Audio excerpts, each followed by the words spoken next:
Yeah, well, listen, we were talking just a second ago about sci-fi, right? And so we were talking about Star Trek Discovery, which a lot of people are calling Star Trek Disappointment.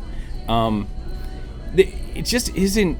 It isn't sci-fi. It's like, when you have sci-fi, you have things like, the idea of warping space is science fiction, right? We can't do it now, but we think maybe it's possible. So there's this idea that maybe you could do that.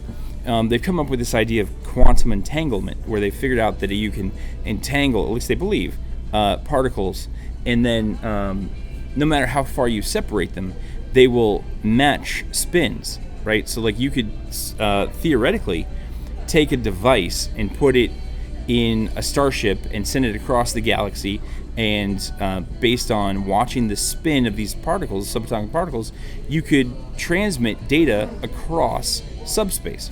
That's science fiction, because we think we're getting close to it. We think we might have it, but we don't really know for sure, right? It's not there yet.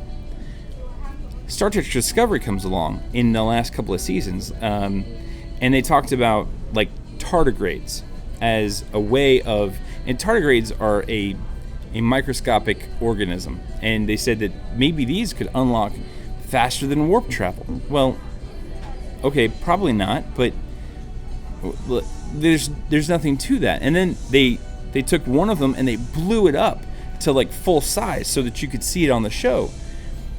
It didn't make any sense, and there was no science behind the fiction, right? So it just became fiction or fantasy.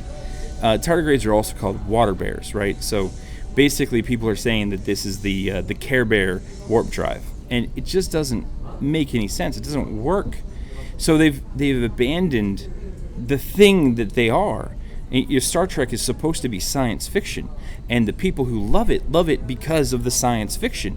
And they just said, let's just write a story and then put whatever we want in it. It doesn't have to be science or anything at all. And that's not what Star Trek is. So they're having terrible ratings. They're not getting whatchamacallit. They're not getting the subscriptions on All Access, and we found out that actually the season premiere of Star Trek Discovery came out like a week ago or 2 weeks ago, and then the numbers came out, the ratings, and they got beaten by game show reruns, right?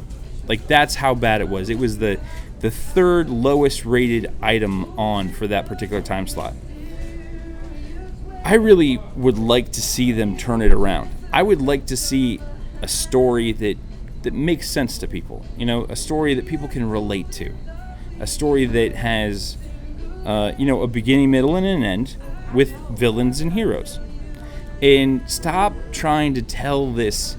And also, let's talk about everybody in the crew. Let's bring in all of the characters as major characters, instead of having some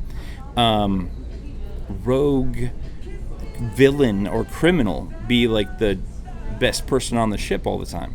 It doesn't make any sense. It's not a good show. So make it a good show.